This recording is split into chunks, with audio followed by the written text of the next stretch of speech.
This conference will now be recorded.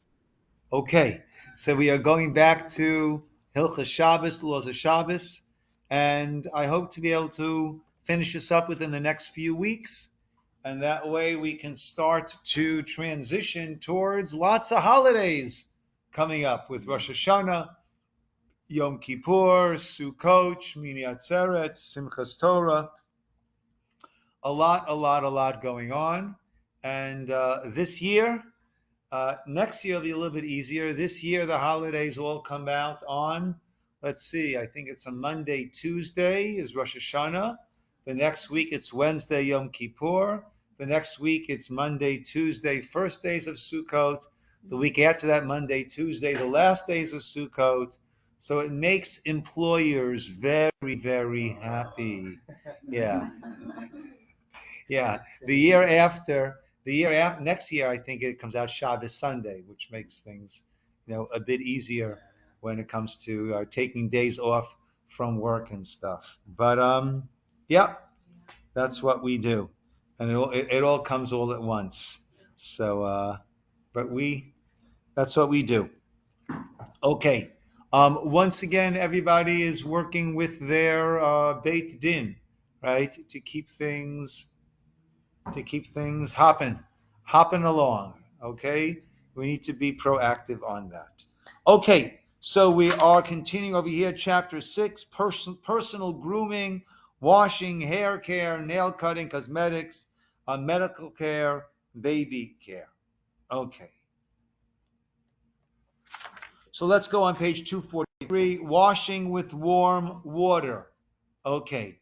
So we have discussed before the problem with taking hot water out of your faucet, that in effect you are cooking, right? Because as soon as you take hot water out of your faucet, cold water goes into the boiler and gets cooked by the hot water that is in there already. But let's say I've got warm water that was warmed from before Shabbos. So my utilizing warm water is not in any way causing any other water to thus be cooked. Nevertheless, one may not wash the whole body or most of it with warm water. Water that was warmed before Shabbos may be used to wash the face, hands, and feet, but if the water was warmed on Shabbos, it may not be used at all. Okay. After washing on Shabbos, one must take care not to squeeze out wet hair.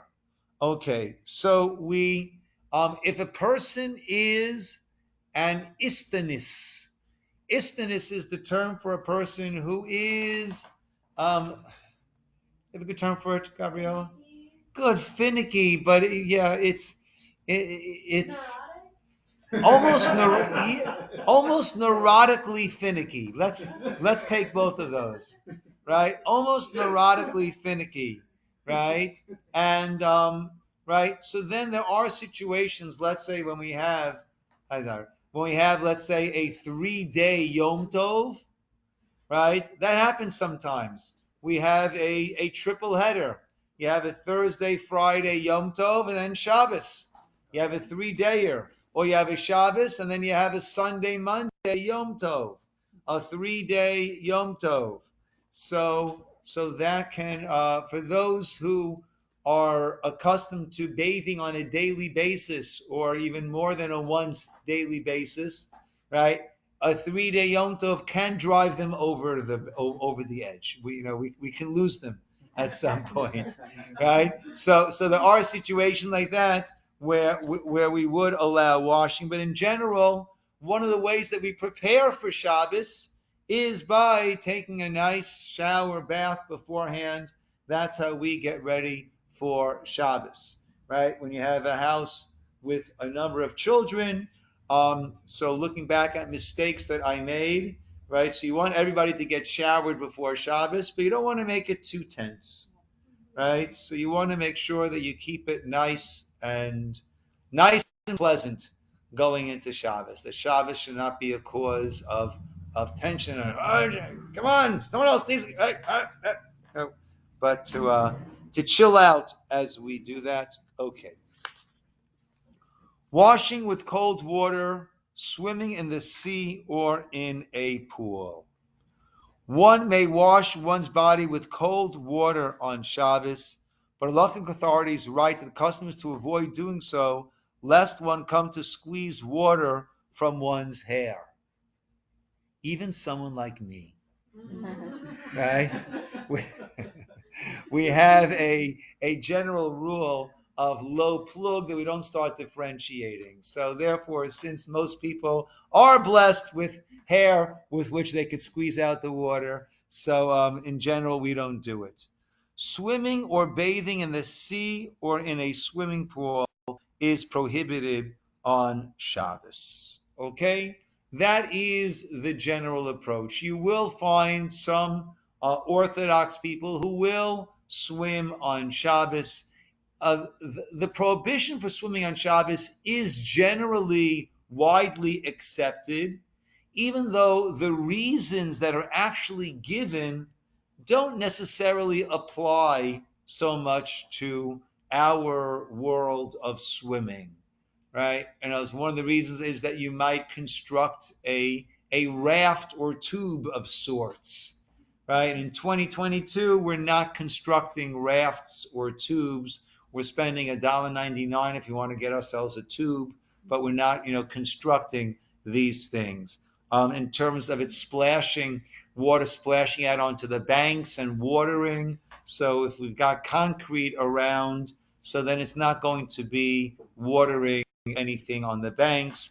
But again, nevertheless, the general accepted practice amongst Orthodox is not to swim on Shabbos. Though again, amongst modern Orthodox, you will find some that who are Shomer Shabbos, and yet they do swim on Shabbos. I'm not saying therefore you shall. I'm saying therefore you should not discount those who might. Cutting hair, combing hair, shaving, page 245. Okay, on Shabbos we know we don't cut, shave, or pluck out hair. What category of the 39 malachot would that fall under? Yeah, like shearing, right, or harvesting, right? Whether it's shearing the wool from the sheep. Yeah.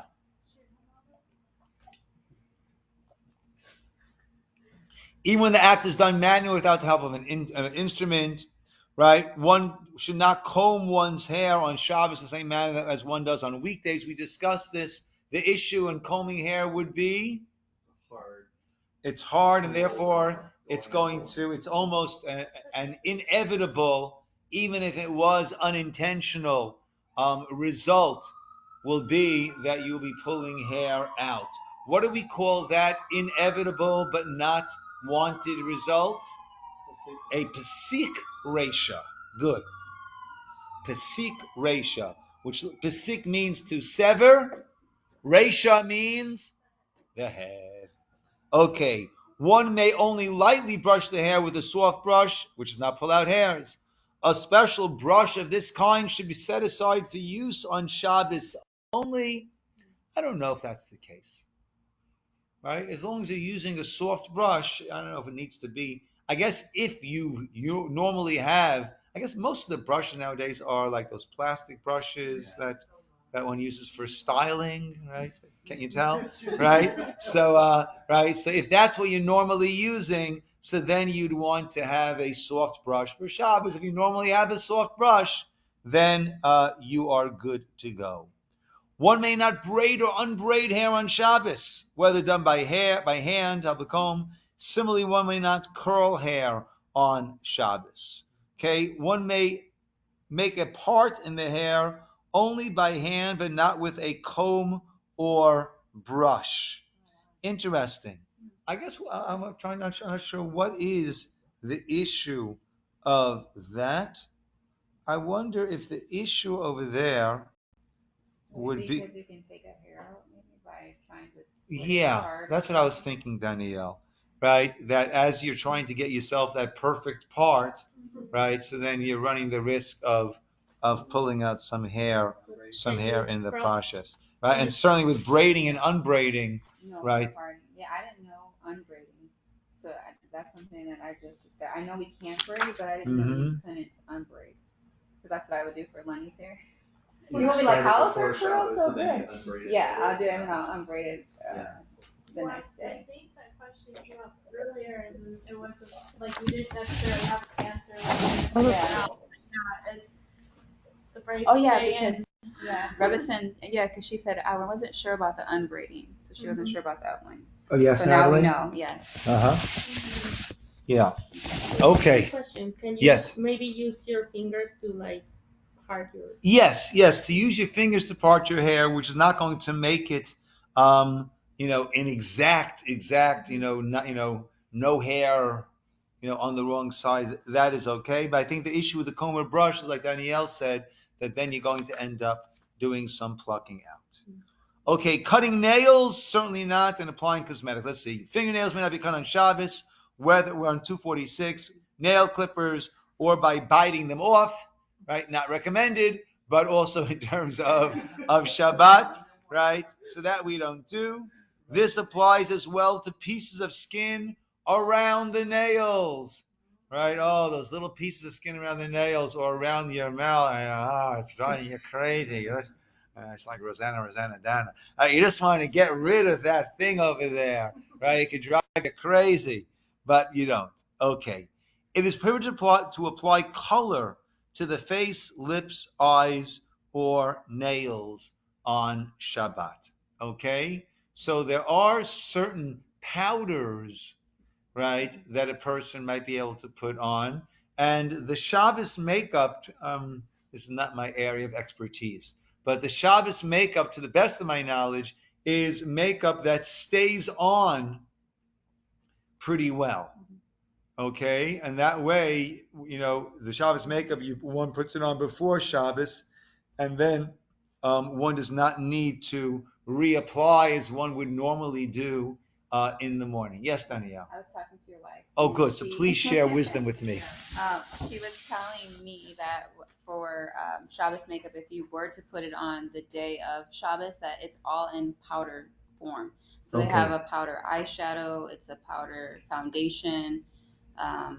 Did she give the brand or? Well, your daughter did. Miriam actually sent me a link to one, so I can send it to the group, and then you can purchase it from there. But it doesn't necessarily have to be this line. It just has to be like Bare Minerals is one. Yeah. That's all of their stuff is a powder consistency. Yeah. Okay. Or you could do 24 hours. She said, or 24 hours. So if you guys see me, I always have it on from the night. I'll do things from like the night before, and it's a 24-hour. Okay. Makeup. Yeah. Okay, good. Clearly not my area, but speak to Natalie. That's a very good idea. In general, that's a good idea. Okay, but the idea is, well, why? Let's understand. Why would the powder be okay? Because it's loose. It's not. Okay. The problem is sovea, is coloring, right? When a person puts on, that what's it called over there? Eyeshadow. The eyeshadow, right? So you sort of like, right? It's like a crayon, right? I mean, I don't know. I mean, like, right? Or the eyeliner, right? Right? I know it's not my thing, right? But so it's a crayon, right? That you're actually coloring, right? Because nowadays, like that's my question. Because my shadow that I use, it's not necessarily a loose powder right now, but it's like if you were to touch it, it's a form of like it was just kind of like cooked to be, but it's very like almost when you touch it, it ends up being loose. But it's not a loose. So I don't know if that's still. Yeah. So powdering is powdering that's going on top. That's not actually like coloring. Yeah. I was also reading that if it's one color on the eyeshadow, it's okay, but no multiple colors. I think the problem is more the actual coloring, which happens when one applies it. Yeah. Yeah. Okay. Okay. Yes. Yes, Rose. So more like natural makeup then instead of more enhanced. It's for that more 24 hour. Like, is that what it is? Yeah, it's more of a natural. More of a natural powder. Especially if you're gonna do it the day of, it's more of a. Yes, if you're doing it the day of, it's more of a natural look because it is such of a loose pigment. It's not highly pigmented, so that's why some people would choose to do theirs like or before Shabbos starts, and they'll wear like a 24-hour one. So it's really up to you. But the one you'll see a lot of people look more natural on Shabbos.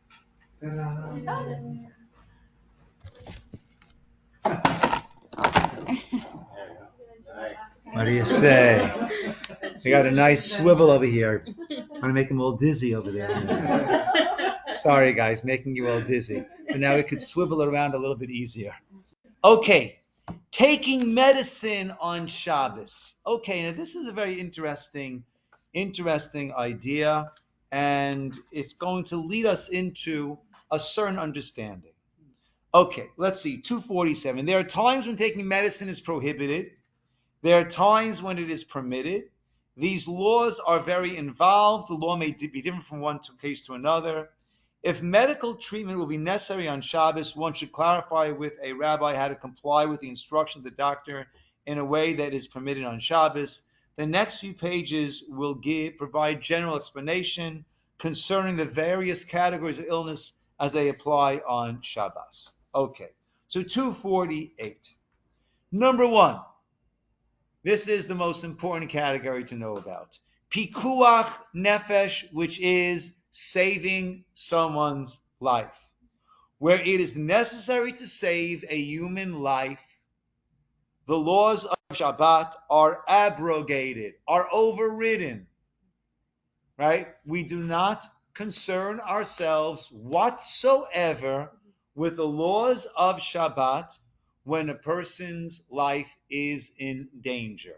There's a famous story with the great Rabbi Yisroel, Splinter, I believe it was. There was some sort of a plague, and he had his students out cooking, tending to the sick, right? Saturday, Sunday, there was no difference. And so, maybe it was the Brisker Rav. I forget who it was. And someone said to him, Rabbi, how could you be so lenient when it comes to the laws of Shabbat? And he answered, I'm not being lenient with the laws of Shabbat. I'm being strict with the laws of Pikuach Nefesh, with the laws of saving someone's life. This is true even where a doubt exists as to whether a person is in a life or death situation, which is called a safek Pikuach Nefesh. It might be Pikuach Nefesh. It is up to each person to decide as honestly and realistically as he can if he is in an actual or potential life-threatening situation that would mandate Shabbat transgression. Okay. Now, an interesting application of this in our world today. For a loss of money, we don't break Shabbat. So the actual bare bones halacha would be, if your house is burning down, you don't break Shabbat to put out the fire, to call 911.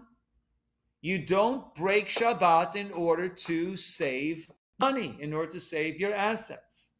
That is a bare bone halacha. That is not the practical halacha, because in the world that we live in, one house, so even if there's no one in your house, there's no pikuach nefesh.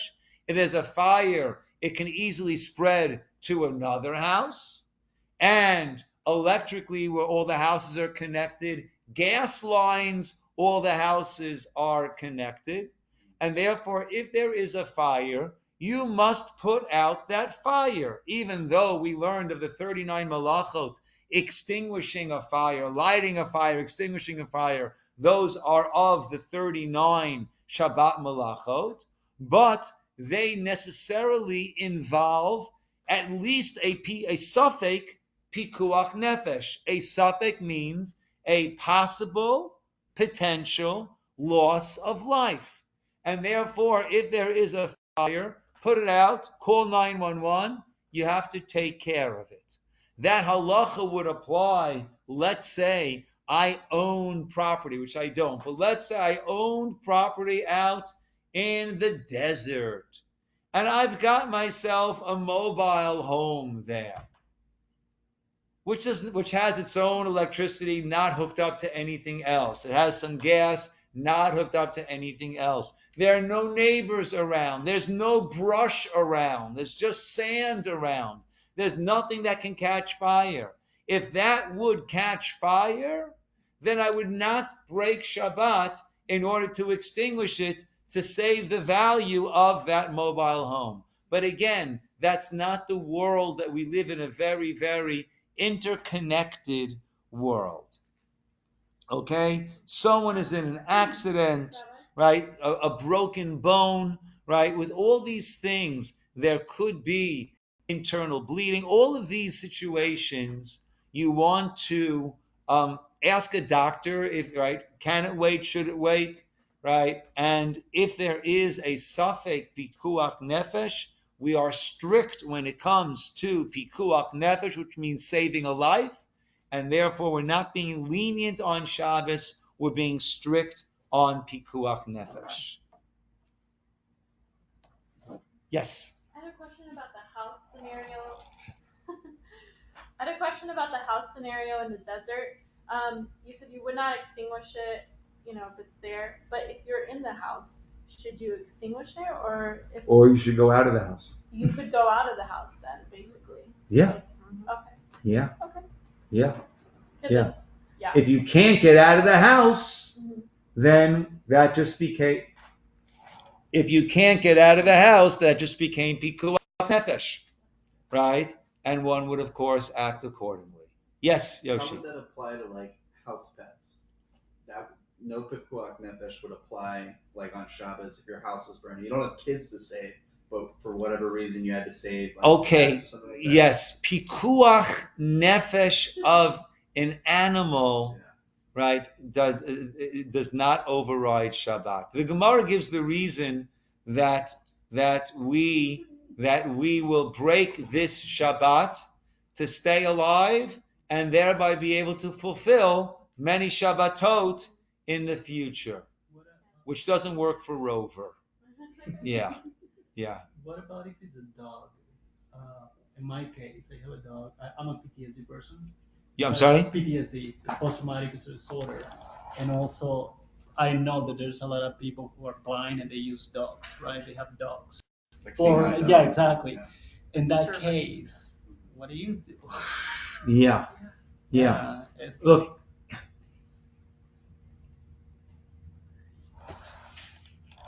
if it's a situation where it is pikuach nefesh for the human, right? If it's a blind person, right, and you need that dog to get you out of that house, right? Otherwise, your life will be in danger. But otherwise, right, for the life of an animal, I'm sorry for all the animal lovers over there, but for the life of an animal, right, that would not allow for desecrating Shabbat. So you can break the Shabbat. You cannot. Yeah, you cannot. You will if you do that. Correct. Yeah. Correct. Okay, let's go to the next category, page 249. A person who is not in danger. An ill person who is not endangered, but who is confined to his bed, or who suffers pains so that his entire body feels weak, is called an ill person who is not in danger. Okay? But that's considered a chole, truly an ill person. Such a person is permitted to take medicine, and that's the very, very, very easy way of determining. Without this medication, would I be confined to bed or not? That's an easy way of determining. Do I have the status of a chole, of a sick person, or not? And that, right? So sometimes. I've got a bad cold. I'm sneezing a lot. I got a bit of a cough. We're not talking about COVID times, okay? Just, right, BC, before COVID, right? And right, so then, right, I'll feel a lot. If I take some cold tablets, I'll feel a lot better. But if I don't take those cold tablets, it's not that then I'm going to be confined to bed. So if it is something that a person would be confined to bed, right? So then one would be allowed to take medicine. One second, Yoshi, I'm with you. A child till age 9 or 10, depending upon his or her development, is considered in the category of an ill person who is not in danger. And therefore, to provide such a child with any of his or her needs, one may do any activity that would be permitted for an ill person who is not in danger. Children are all considered to be the same allowances that we make for cholim, for people who are sick, we also make for children. Okay? So if a child, even though the child is not that sick, but for a child we raise the bar on I should say we lower the bar on how ill they need to be in order for us to deal with them. Children are a lot more vulnerable, and things can go south much more quickly. Yes, Yoshi, sorry. 2 questions. So sometimes medicine that you're taking, it's not always necessarily like directly battling symptoms. So maybe, like maybe you have an infection. Infections, even like I think most doctors will say, you need to take this every single day. Okay. So if Okay. it's something like that could lead to something. Okay. Good. Yoshi, I'm sorry. I imagine you were not able to hear his question. Online, guys, you guys could not hear his question. You did hear his question? Okay. All right. So if a person is taking set medication, right? If you're taking antibiotics, right? So you need to take that for whatever it is, 5 days, 7 days, 10 days, right? You're taking medication for your heart, for blood pressure, for whatever one might be taking medication for, right? If it's medication that's being taken on a consistent basis, that needs to be taken on a consistent basis, right? If a woman is on birth control and taking pills on a consistent basis, so then those are taken on Shabbat. Okay. What about on the fast days? Like, I guess logically you don't drink water, but if you're able to swallow. Okay, so again, if a person is taking a certain medication, some person they take for their thyroid or something, if it's medication needs to be taken on a daily basis, you take it on Shabbat, you'll take it on a fast day, right? If you can swallow it without any water at all, so that's best, right? Right. Otherwise, you take it with the smallest amount. But if the medication that you need to take, right, you take v'chai b'hem. We live with the mitzvot. We don't die from our mitzvot, right? We live from our mitzvot. One who suffers from minor ailments. The person who feels a minor ache, like a minor sore throat headache, is not permitted to take medicine. If it is so painful, if he has to lie down, then it's considered, right, I was on the previous page. Okay? Now, this is interesting. Rose, we're having a little bit of bounce back, so if you could just mute, I'm sorry, until you want to speak up. Thank you. Okay, so this is something that many people take issues with. And let's understand it. And it does need explanation. What's wrong? How does medication fit into our 39 malachot structure? Grinding. Grinding? Well, of course. How is medication made? You grind up different things, and that's how you get your medicine. Who here has ever ground up any of their medication? Now, you might say, well, I don't take medication very well, so I grind it up and I put it onto a spoon with some applesauce. Maybe that's a way to try to get the kids, right? Right? But we don't grind up our medication. We don't grind up our medication. So if that's the reason why the sages prohibited it, why does it still apply nowadays? Okay, that is a strong question that is asked. And the answer that's given is a very interesting answer. And that is,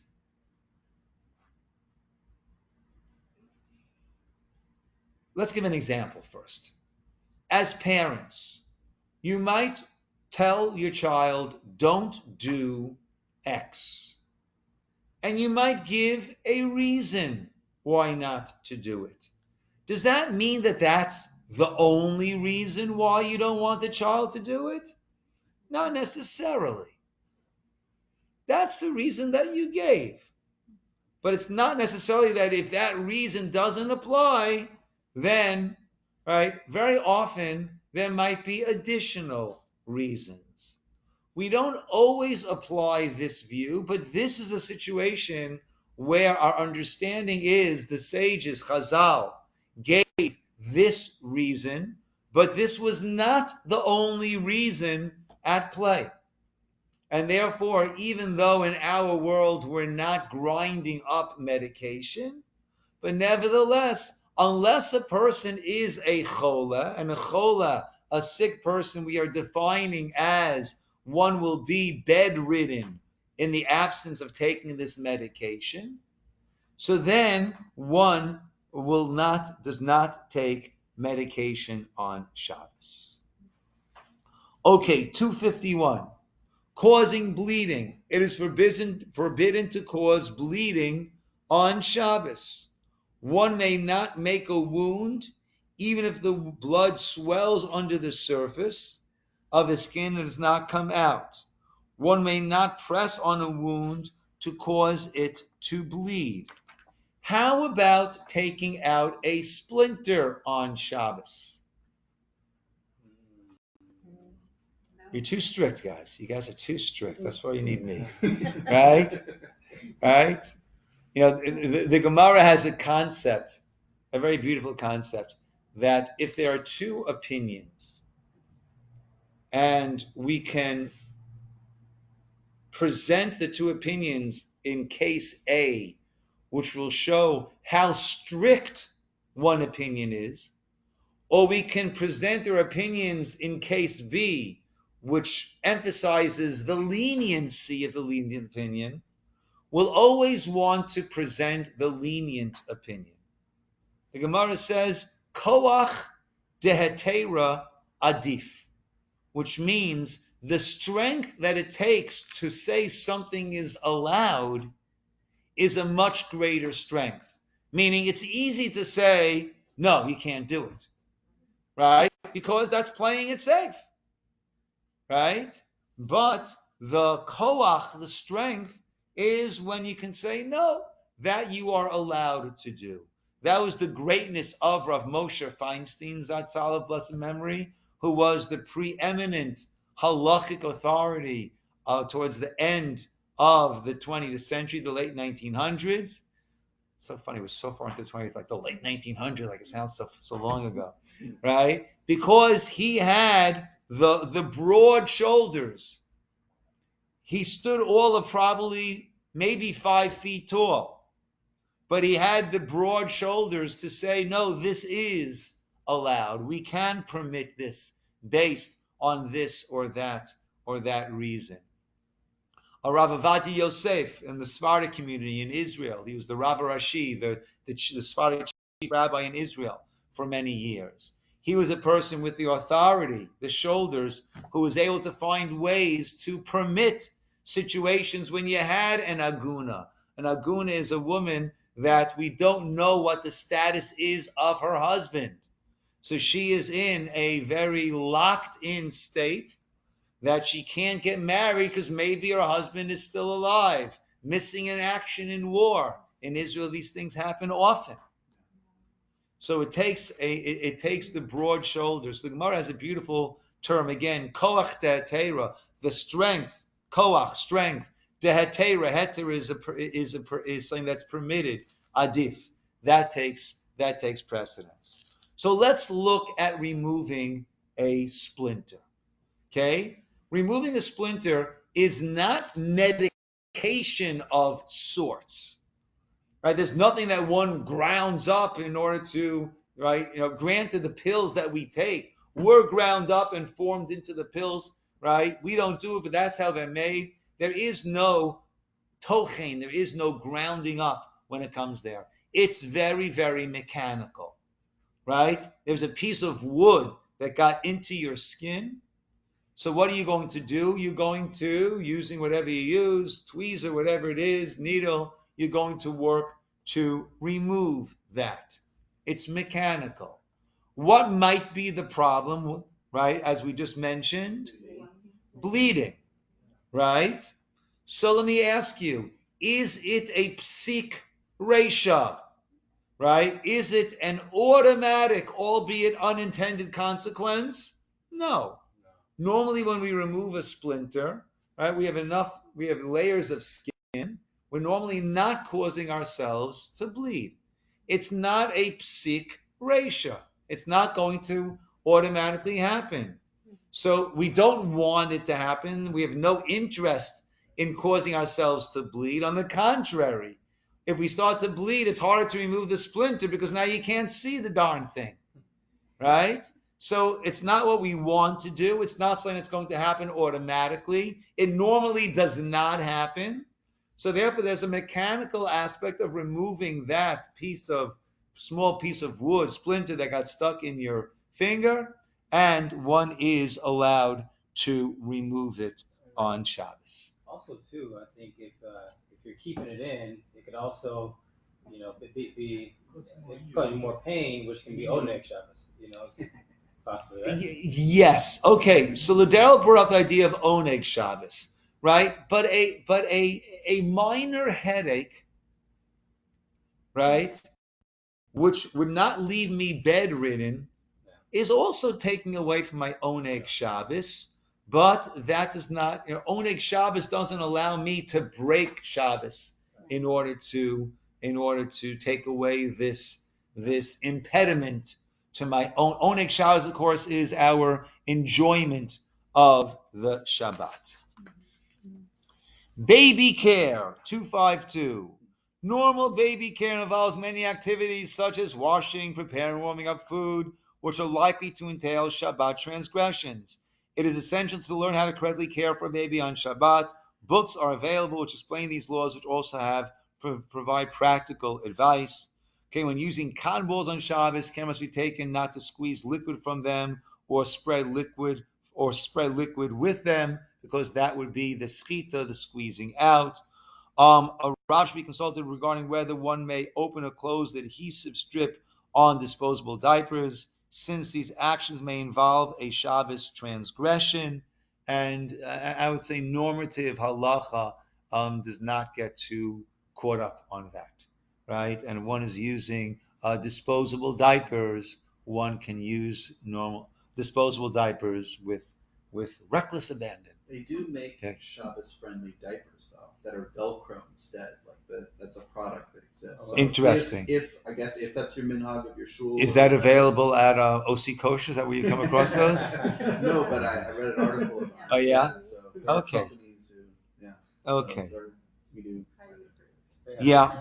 Okay. We mentioned a few things, right? If you have a bottle, right, and you want to take the chill out of the bottle, so then it can be put into a thing of hot water, as long as it cannot get cooked, right? It'll just take out the chill, right? Now we learned before, putting it in a situation where it could reach yad, so let it go, hot, but I'll take it out beforehand.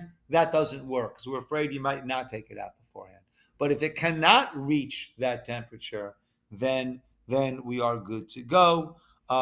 Yeah, right. If a child is soiled, so then right you can give what Ali used to call a tushy bath, right, in one of the sinks, right. But you're not using cloths, right. You're just using water, cold water, or if you have some hot water from before Shabbos, then you could just mix that with some cool water so it's nice and warm, and use that just with your hand or with some liquid soap, right, to help clean the body, to clean over there, right?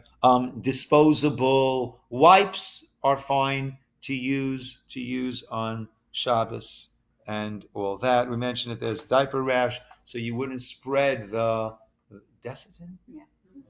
Good. All right, on the rash itself, but you can squeeze it on, right, a big glob, and then you put the diaper on, and then that will, as the child moves around, that will do a good job of spreading it around. If you weren't using disposable wipes, what would you use normally?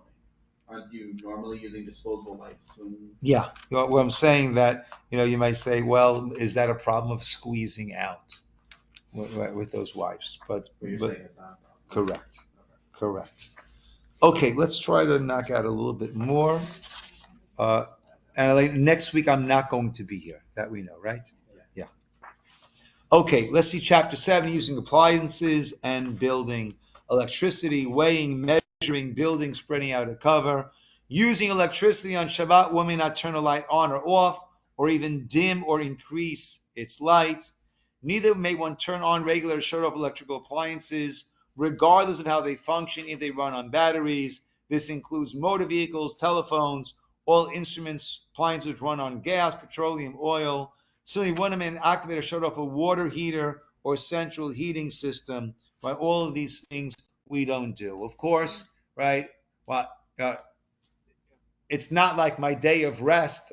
I'm working very hard to do that. But as we've mentioned many times, the idea of Shabbat is that God ceased to alter this world as he was doing during creation. So too on Shabbat, we cease to use our mastery to control, alter, create in this world.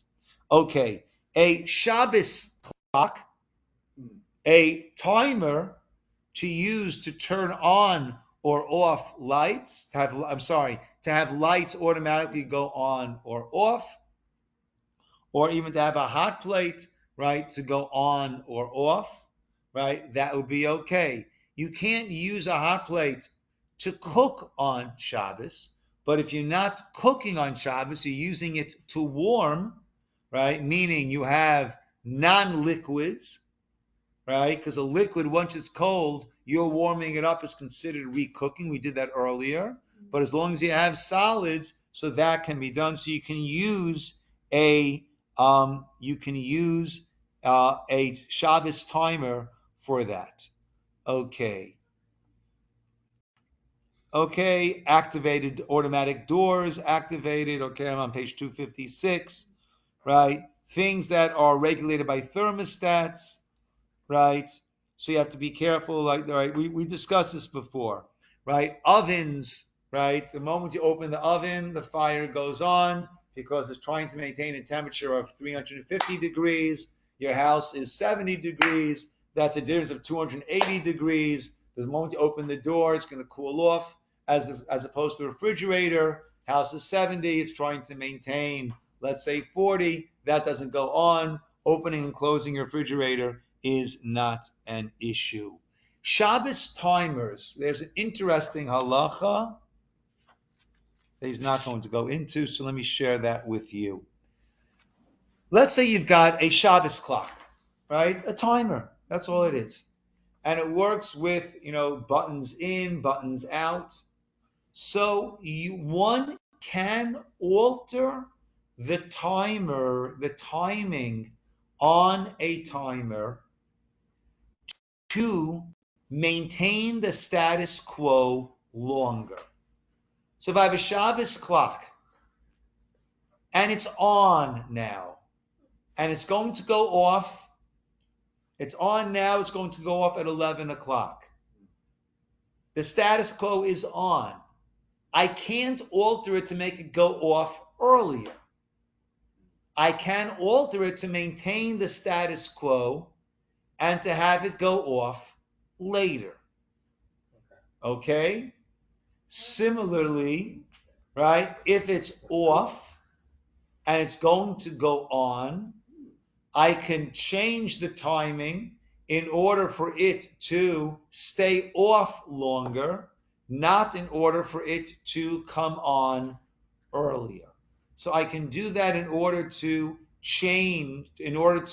maintain the status quo longer, but not to hasten a change. Right? Now, sometimes with, let's say, sometimes if you have a 2-day Yom Tov, let's say you have those little, right, you have the little green ones, the little green pieces that go into the timer that cause it to go on, the little red ones. Familiar with those type of timers? Okay. Okay, so then we'll let that one go. Okay, let's do 257. Using a watch or a clock making sounds by means of an instrument. It is prohibited to wind up or set any kind of watch or clock. Pressing the buttons on a battery operated electric clock, right? Obviously, we know we can't do that. One may not produce sounds by means of musical instruments, rattles, whistles, bells. Clapping hands may not be done unless one claps in an unusual way, right? These are all means of right. And clapping is there, right? There are those who, and then that's an area where many are a little bit looser when it comes to that. Weighing and measuring. Scales and weights. 258 may not be used. Anyone intends to weigh only approximately. Measuring is not permitted on Shabbos. When using a vessel in which measures are marked, you have a measuring cup, don't be exact, right? You want to add about 2 cups, use the measuring cup, but don't make it exact, right? Use it to give yourself a good ballpark figure. Okay, for the purpose of a mitzvah, on 259, one may measure the purpose of a mitzvah. For instance, determine if a cup contains the requisite amount for kiddush. Okay, one may also measure for the sake of a sick person or a young child. Okay, since one's efforts to heal him are considered a mitzvah.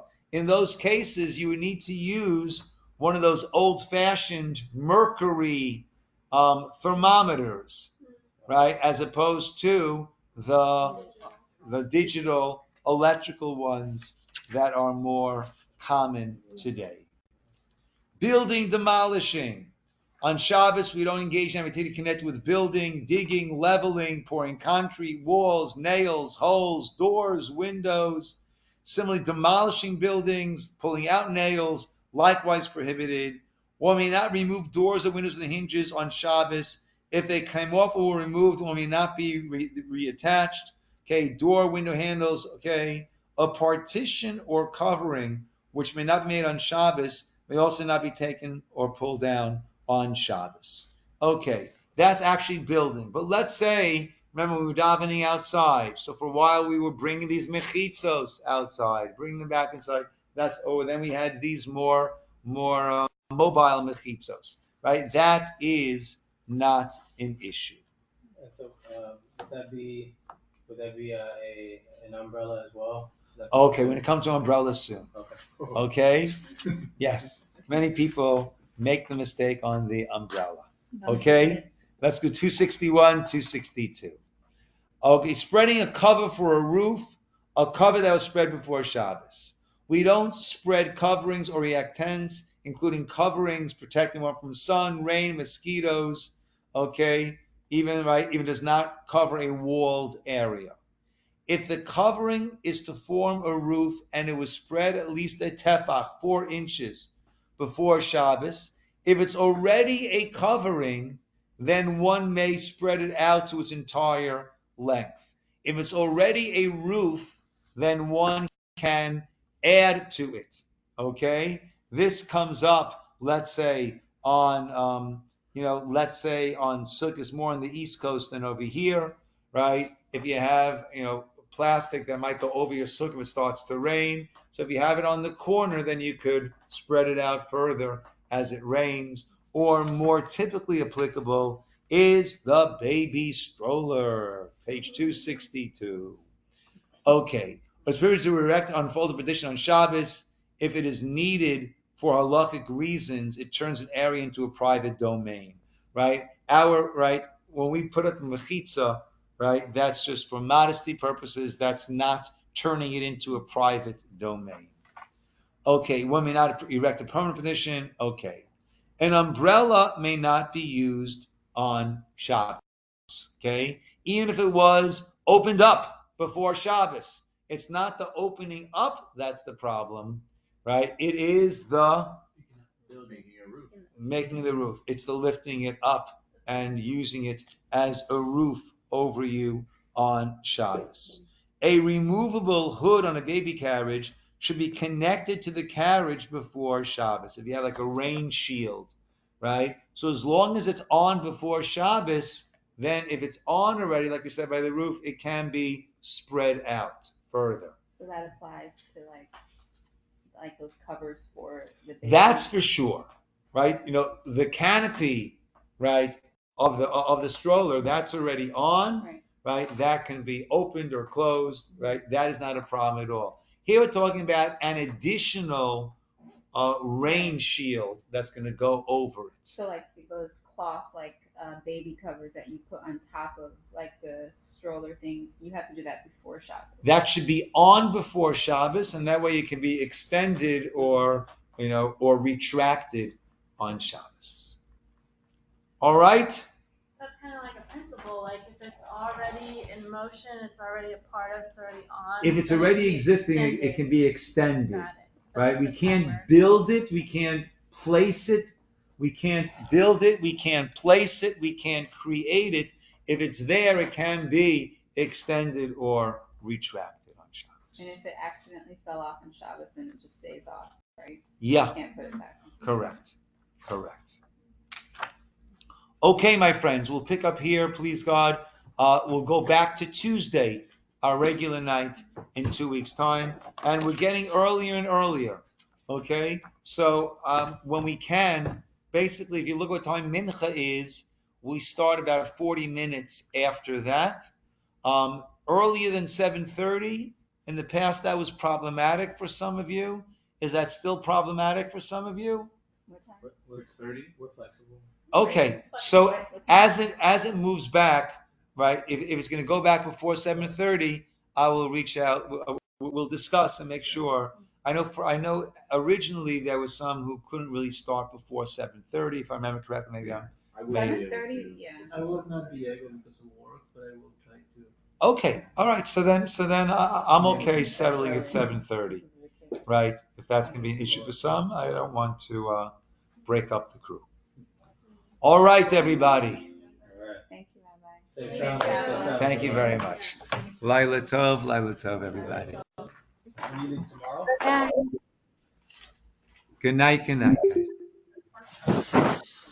Yes, tomorrow morning's class is on at 9 o'clock. Yes.